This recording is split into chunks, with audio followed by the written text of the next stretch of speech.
Esto puso en práctica. Directamente se prohibieron los alimentos que tuviesen más de una determinada concentración de mercurio. Y os aseguro que si se detecta que este pescado, que es el que os coméis, y este tiene mercurio, no se venderá. A vosotros no os influirá. ¿Por qué? Bueno, porque consumiréis pescado del norte, pescado del sur. Es la maravilla de la globalización. El problema. Pero a todas las comunidades indígenas que viven de este pescado, estos sí van a tener problemas. Y el mismo problema lo van a tener con plantas, van a tener con su ganado, van a tener con todo lo que tenga que ver con el río, la cuenca del río y con el río.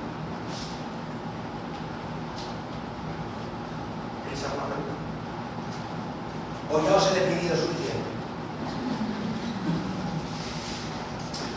Esto os lo he resumido obviamente mucho, pero esto es básicamente los dos efectos que se van a encontrar de tipo ambiental, que van a repercutir directamente en los bienes de consumo de las personas y en la vida de las personas. Según pasó en Doñana y era mucho más pequeño, aquí será muy magnificado, será bastante. ¿Qué puedo deciros? Mirad, de esas minas se saca todo lo que consumimos. No es cuestión de que no exista una mina, es cuestión de que se gestiona de una manera que se reducen costes, se gestiona de una manera que es completamente inviable, se gestiona de una manera que simplemente no puede ser, que es absurda, que es estúpida. Y por eso pasan estas cosas. Porque en vez de crear un muro de contención que a lo mejor tendría que tener 3 metros, 4, 5, 10 metros, crea uno que tiene 1,5 metros. Se reduce el coste aquí, no se hace mantenimiento, es igual, no pasa nada. Y lo peor es que el castigo real, la multa final, os aseguro que está en los presupuestos de la minera. La empresa minera no va a cerrar, van a seguir explotando el mineral y van a construir otra presa donde van a seguir poniendo las porquerías. ¿Pasará otra vez? Puede que no, pero pasará de otra manera. Este tipo de accidentes ha pasado muchas veces. Lo que pasa es que este ha sido especialmente drástico, pero ha pasado muchas veces. Entonces,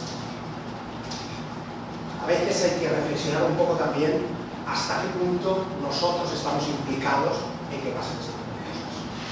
Y yo desde luego me siento implicado, porque este tipo de metales se van a tirar a Europa, Canadá, Estados Unidos, Japón, para fabricar todo tipo de productos. ¿Ya os he definido?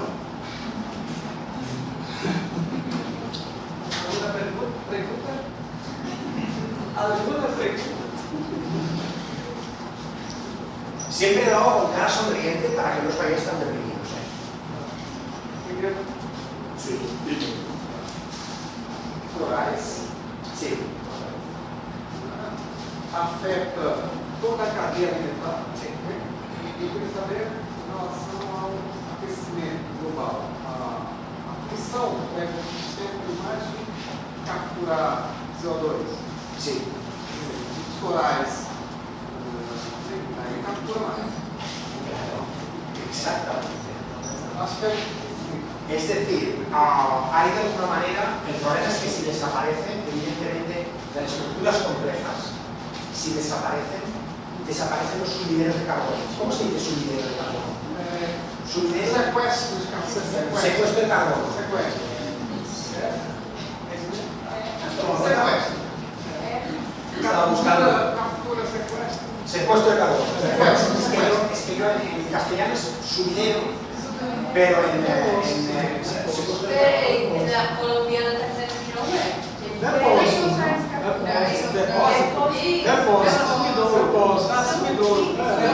Depósito de carbono. Todas estas estructuras, si desaparecen, dejan de ser funcionales.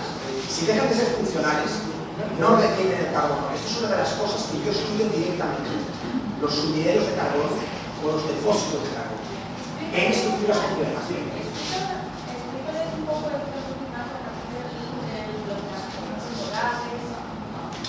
A ver, este tipo de... Espera. ¿Puedo poner un memory stick? ¿A que sí?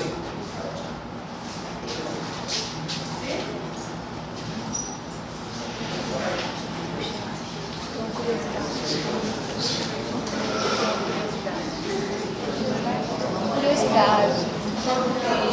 Que esse desastre na Espanha já aconteceu há mais de 10 anos. O que já foi?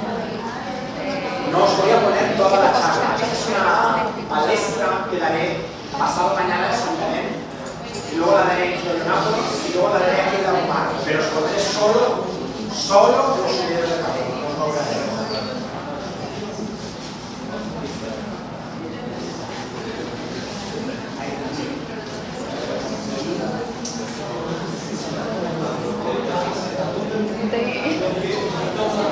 Não tem aí.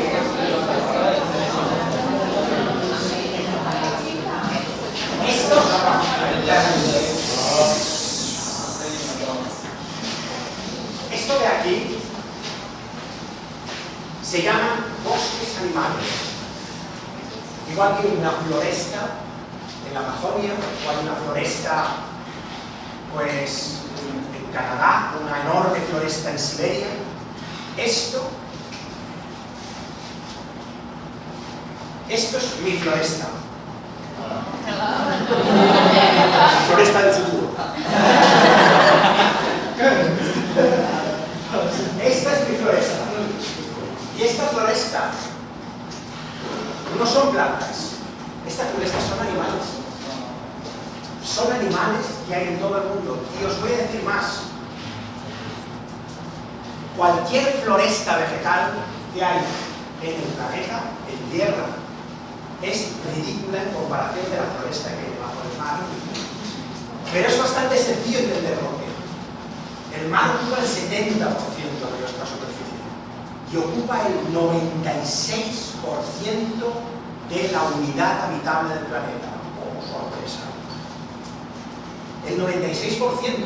A la Tierra le queda un 4%, pero al mar tiene el 96%. No lo olvidéis nunca.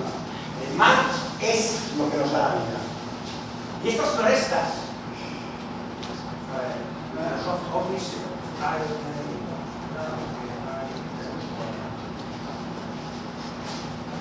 estas florestas, tenéis que pensar que hay florestas animales en superficie, algunas que viven en simbiosis con los organismos, con algas microscópicas y que utilizan la fotosíntesis para poder vivir. Y otras florestas que de alguna manera no utilizan la luz. Porque a partir de unos 40 o 50 metros de profundidad, la luz no llega para poder hacer fotosíntesis. La aplastante mayoría de las florestas viven a profundidades mayores de 50 metros. Porque el océano, ya está, ¿verdad? El océano tiene una enorme parte que está por debajo de los 50 metros de profundidad. No os voy a dar toda la palestra, os voy a enseñar. Sabes que es muy bonita, mira qué bonitas las fotos. Lo bueno de mi trabajo es que tengo fotos preciosas. Eso es una parte positiva. ¿Vale? No os lo voy a pasar toda porque si no, esto puede ser terrible. Esto es una floresta animal.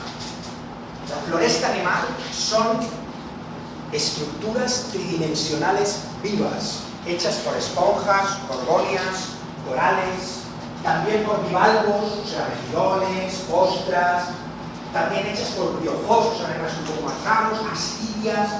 Todos son animales que viven fijos en el fondo y que parecen plantas pero no lo son. Estos animales, ¿vale? Estos son florestas vegetales, explico aquí, ¿vale?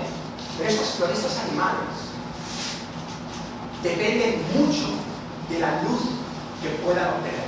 Entonces, algunas de estas florestas, ¿vale?, como todos los organismos, están por debajo de los 50 metros de profundidad.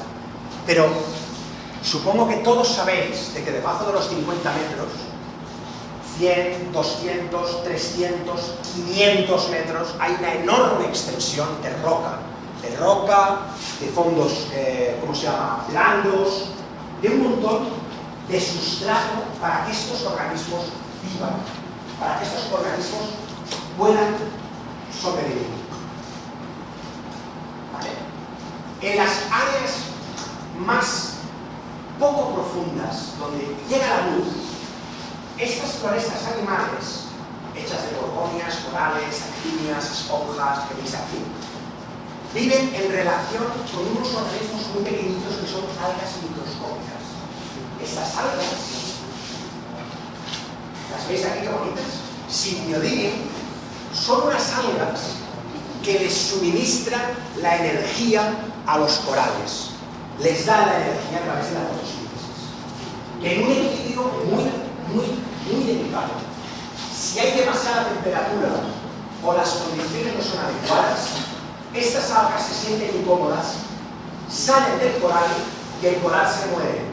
Eso es lo que se llama blanqueamiento del coral. Cuando estas algas no están cómodas, cuando estas algas encuentran que no están en las condiciones físico-químicas necesarias para poder vivir. Y entonces se van. Si se van,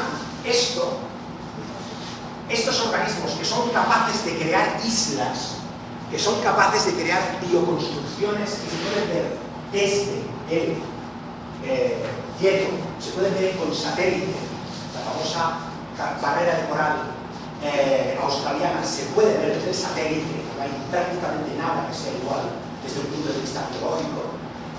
Esto desaparece, esto se muere, desaparece, y es un poco lo que está pasando hoy en día. Cada uno tiene su manera, pero esto es un poco más para nosotros, por eso lo voy a saltar rápido. Pero, bajo este punto, cuando la luz ya no llega y las algas, las plantas, ya no pueden vivir, empiezan a vivir los animales. Estos animales tienen una estructura parecida a las plantas, porque la naturaleza tiene eso de bonito. La evolución de las especies tiene lo que se llaman convergencias. Aprovechan las mismas estructuras para aprovechar, de alguna forma, las diferentes características físicas y químicas del ambiente. Bajo los 50, entre los 50 y 500 metros, o incluso más, tenemos estos famosos bosques animales. Mirad, bosques animales de la Antártida. Estos son esponjas. Estas esponjas pueden llegar a tener miles de años. Crecen muy lentamente. Estos son gorgonias. Mirad qué bonitas son. Estas gorgonias son de la Antártida, son muy primitivas. Parecen cepillos. Claro que parecen cepillos. Cosas para limpiar vasos. Parecen cepillos. Aquí tenéis gorgonias del Ártico, que forman también bosques realmente muy espectaculares. Y aquí tenéis arrecifes coralinos, lo que os decía antes, que dependen totalmente de la luz. Y hay cantidad de especies por el tomador. Aquí tenéis gorgonias de profundidad, aquí tenéis gorgonias de mucha profundidad, esto está aproximadamente unos 400 metros de profundidad, y siguen haciendo especies, siguen haciendo organismos, y también en fondos blandos, fondos de arena, podéis llegar a tener bosques animales de estos, con estos que se llaman lumas de mar, donde pueden haber millones de estos organismos. Estos son de mi tierra, estos son del Mediterráneo. Entonces, esto me lo voy a saltar porque es una parte biológica, cómo funciona el bosque animal. Entonces, el bosque animal funciona con las corrientes de mar, y lo que hacen estos organismos es aprovechan el alimento que hay para poder vivir. Capturan partículas que hay en el agua, capturan pequeñas partículas como esta, estas de acá, porque tienen las bocas de estos organismos son muy pequeñitas, ¿vale?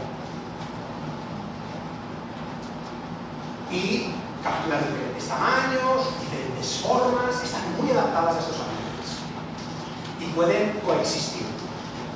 Esto es aquí lo voy a saltar, porque todo es biología, esto es la reproducción. Crecimiento, pero hay una cosa muy interesante de estos organismos que a vosotros como economistas os interesa. ¿Por qué son importantes estos bosques animales? ¿Por qué? Vale, son muy bonitos. ¿Y qué? Pues son importantes.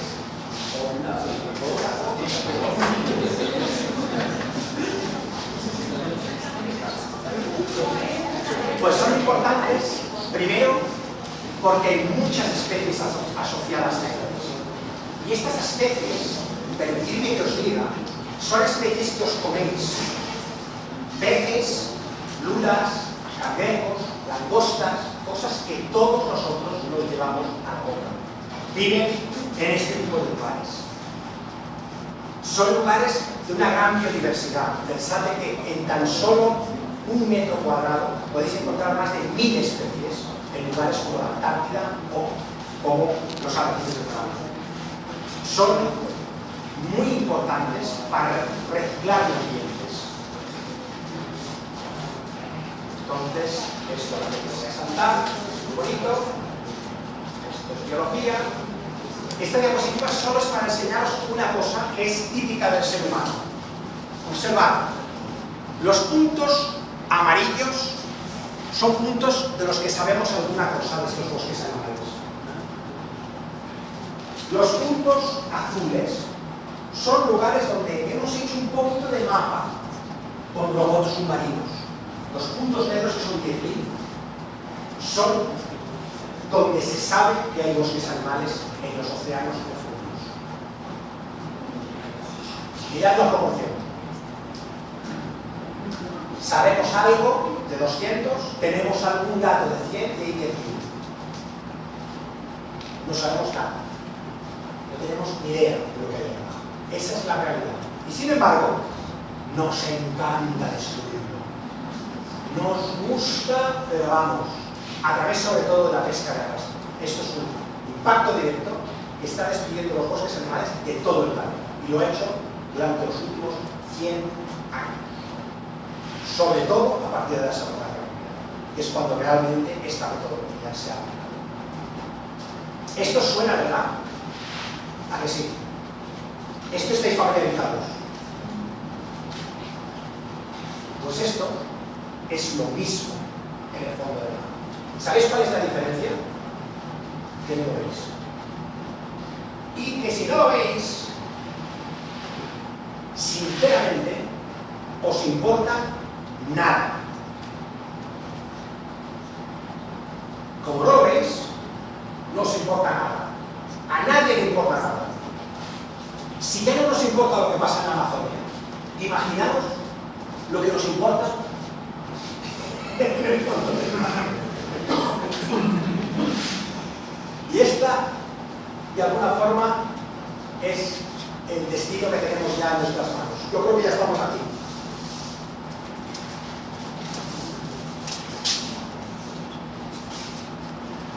Paralización de los ecosistemas, destrucción de su complejidad. Oye, ¿y qué? ¿Qué problema hay con eso? ¿Sabéis lo que es esto? Esto es un coral. ¿A qué parece un árbol? Porque los corales también actúan como sumideros de carbono. También captan carbono antropogénico y no antropogénico. Sin estos bosques,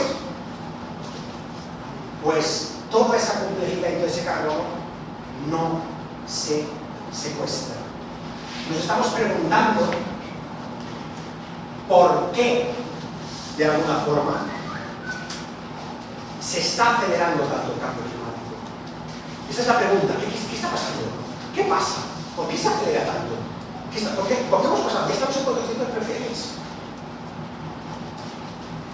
Ninguno de vosotros, ni de vuestros hijos, ni de vuestros nietos, ni de vuestros bisnietos, volverán jamás a ver una cifra inferior a 400 ppm. Meteroslo en la cabeza. Y probablemente de 500. Está mal. Al destruir estos sumideros de carbono, destruyes la capacidad de retener en el suelo o en la biomasa viva el carbono. ¿Por qué digo que os interesa esto como economistas? ¿No os hace tanto Ecosystem Services? ¿No estáis estudiando Ecosystem Services? Pues lo estáis estudiando, ¿verdad? Esto es un ecosystem service y es uno de los más, para mí, uno de los más importantes. Al destruir esto, se crea de alguna manera la posibilidad de que todo el ciclo se acelere, porque no hay nadie que lo capte, no hay nadie que capte este carbono. Y para resumir, porque eso también es una parte más técnica, en esponjas, en otros organismos, podemos mezclar los datos experimentales con los datos de crecimiento y saber cuánto carbono tenemos. ¿Vale? Lo que realmente ha pasado es que hemos pasado de tener esta maravilla, que ya no existe, esto no existe, a esto. La capacidad de retener carbono por parte de la izquierda, que es un árbol precioso de Barroco, y la derecha, que es un ridiculísimo hierbajo submarino, hace que de alguna manera no podamos retener carbono. En el Mediterráneo, por ejemplo, 3 tipos de gorgonia diferentes retienen 0,014 toneladas de carbono al año por hectárea. En las wetlands, zonas de marismas, 0,19. Amazonian Forest, 1,02. Seagrass tenemos 6,7 toneladas de carbono. Y en natural, 1,5 toneladas de carbono. Al destruir estas estructuras tridimensionales vivas, se acelera el sistema y de alguna forma se hace que el CO2 que potencialmente puede ser retenido sea cada vez menor. Bueno, esto estudiamos lo que son las cosas. Lo único que quería comentaros es precisamente eso, y sobre todo deciros una cosa que creo que es muy importante que entendáis. A la naturaleza no le pasa nada. Meteroslo en la cabeza. La naturaleza no lo necesita. No le importamos nada. ¿Sabéis cuántos miles de millones de años le queda al planeta como ecosfera? Como un sol capaz de mantener agua líquida. Le quedarán entre 3 y 5.000 millones de años. Vosotros os penséis por un segundo que al acervo genético de este planeta le importa nada, unos idiotas como nosotros, estemos haciendo algo que nos perjudique o nos beneficie. No, el problema es que tendríamos que pensar de forma mucho más egoísta y pensar que o nos integramos en el ciclo o salimos. Ese tipo se acabó, no hay más, para mí no hay nada más que explicar. Por eso es importantísimo que vosotros, como economistas, hagáis ecología. No ecologismo, ecología. ¿Entendéis cómo funciona el ecosistema? En un semestre. ¿Cómo funciona? Entradas, salidas, sistemas finitos.